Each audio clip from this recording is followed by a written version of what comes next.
আজকে বইয়ের তাকটা পরিষ্কার করতে করতে কিছু পুরনো কাজগুলো পেয়েছি। মানে কাজগুলো দেখে মনে হচ্ছে না আমি করেছি বলে। কেমন একটা, দেখো তোমরা কেমন লাগছে। প্রথমে দেখো, আল্লু অর্জুন এখানে বিড়ি টানছে, নিউটন উল্টো হয়ে গেছে। হ্যাঁ, এবার ঠিক আছে। আর রবি কাকাও উল্টো। এই দেখো, আর এটা হচ্ছে মৌনি রথ, আমার দাদার ক্রাশ। সব ছবিগুলো উল্টো হয়ে গেছে দেখো।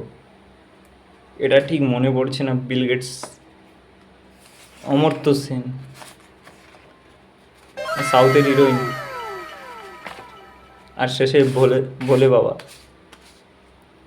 এবার কথাটা হচ্ছে, এগুলো প্রায় আমি আজ থেকে প্রায় 4 বছর আগে করেছি। মানে তখনকার ডিফারেন্স আলাদাই ছিল। মানে তখন হয়তো ভাবতাম না যে কেমন হয়েছে কেমন হবে, যা মনে আসতো করে দিতাম। এখন যত ভাবতে হয় যে ভালো লাগবে তো কারো, এই তো ভেবেচিন্তে কাজ করতে হয়।